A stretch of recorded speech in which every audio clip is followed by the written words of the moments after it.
We have that with some Caribbean universities, some Chinese universities, and some American universities, quite prestigious ones, with the American Northwestern University, which is in Evanston, just outside Chicago. It's the largest private university in the US, and also with the University of Illinois at Urbana-Champaign, which is about 2 hours south of Chicago.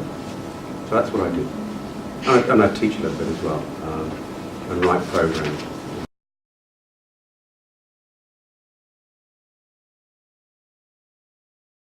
I mean, sometimes we actually do help provide employment for students while they're here, because there are, as you know, you are allowed and able to work while you're actually in full-time study.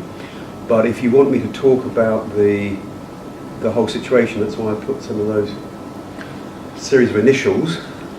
They're not acronyms, because an acronym is where you have a series of initial letters that makes a sound. So it's PSW, EU and EEA, and I'll be talking about those a little bit. And some of it will be good news and some will be bad news.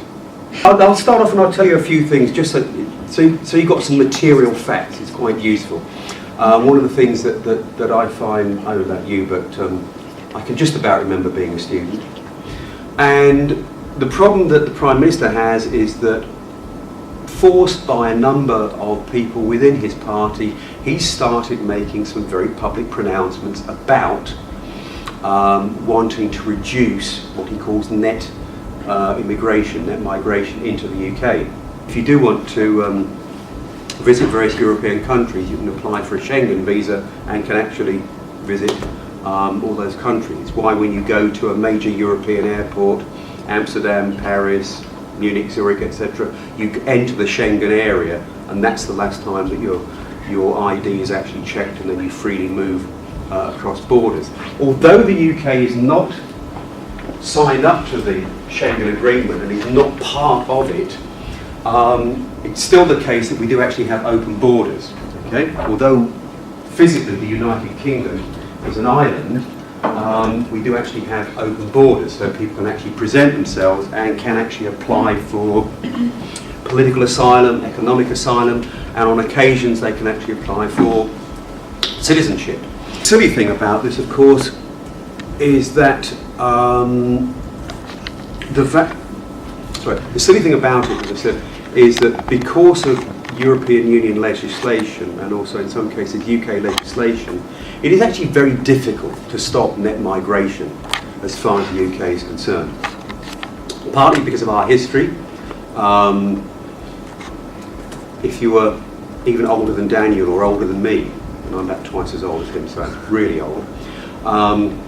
When I was a schoolboy and we used to look at maps of the world, they used to colour it by what's called political geography.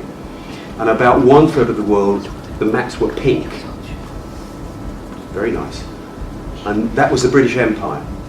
And from between about 1913 through to 1956, 1961, gradually the UK, London, actually gave independence to the vast majority of those cities.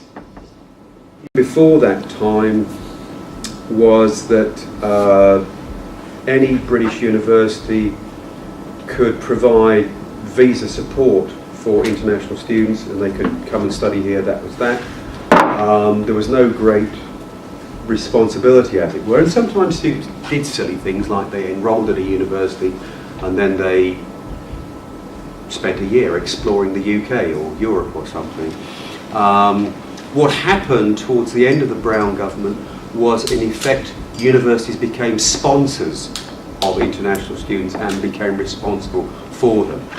And that's why some of you will have had to be waiting on what we call the CAS letter, which was necessary. You have to get it before you can apply for your study. No, that's more. That's good. I like the idea of going to what it was about 8%. Okay, so very, very minority culture. And of that 8%, 2% of people like me actually came from working class backgrounds or didn't come from the home or the centre of the UK. Yeah? So higher education was very much a minority destination,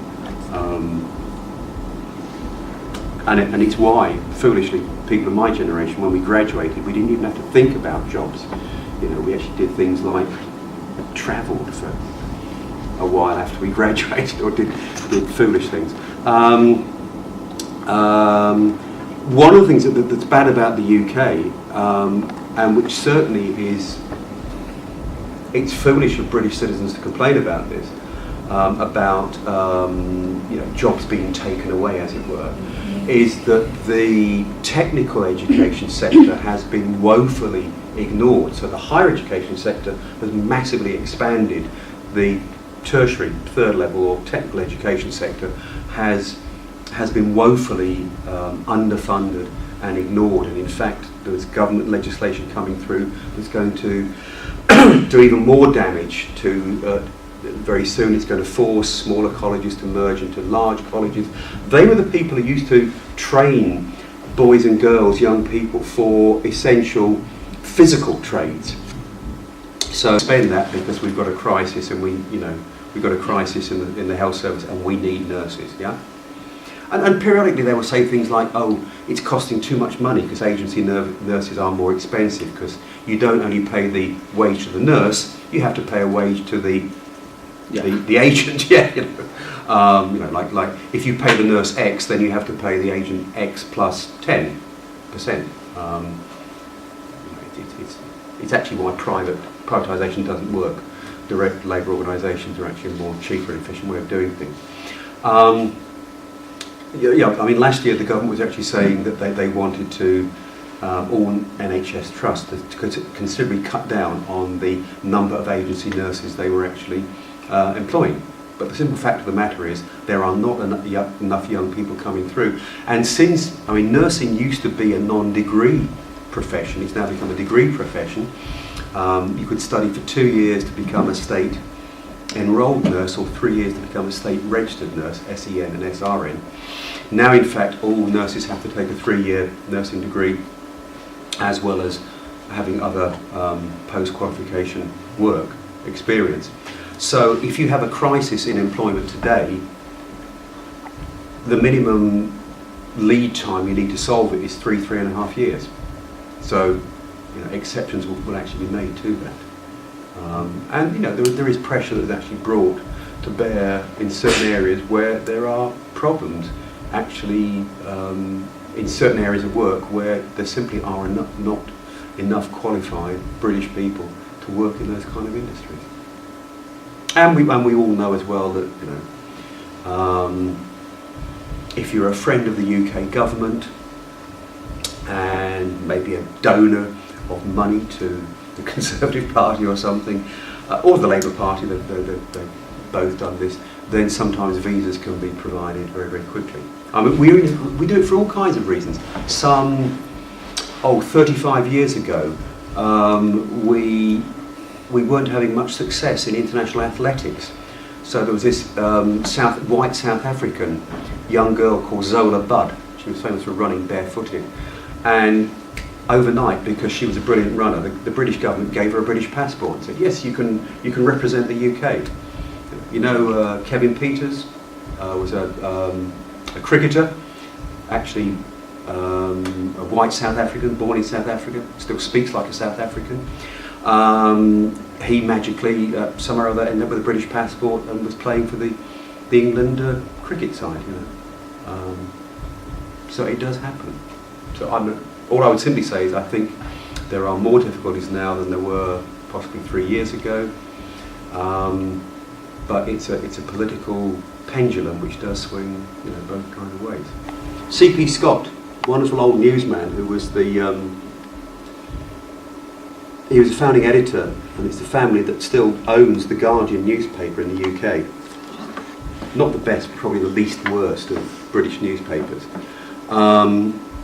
He used to have a wonderful saying. He said, comment is free but facts are sacred. And in fact, comment is free is the part of the Guardian website where that comes from. It's a lovely, lovely idea. Comment is free but facts are sacred. I think quite often if you want to make a powerful argument, a powerful intellectual argument, while rhetoric is very good for the comment aspect, quite often you can produce a really great argument just by using facts. And if you do look at some, if you really have lost the will to live and you watch some kind of talk show, particularly a political talk show on British TV. I think tonight on BBC One about 10:35 is Question Time. I've never watched it all the way through. Daily Politics every Sorry? day. Hmm? I watch the Daily Politics every day. Oh, well, okay. For my sins. Yeah, at 12 o'clock, yes. I'm more awake at 12 anyway. It's a better time of the day for old people. What you often see there is people bluster and they use all kinds of rhetoric and anecdote and spurious arguments, and they don't stick to the facts. If you want to see something like that, look at the way in which Donald Trump is campaigning for the Republican nomination. He's in the Iowa caucuses now in the United States. Never utters a fact. Pretty much a case of how can he tell he's lying? Well, his lips are moving. It's a brave person who does actually stick to facts, but quite often you can construct really great arguments by sticking to facts. Don't say things like it's not fair, because the world isn't fair, never was fair. It's always been unfair, right? That's a complaint of teenagers from 3,000 years ago. But you can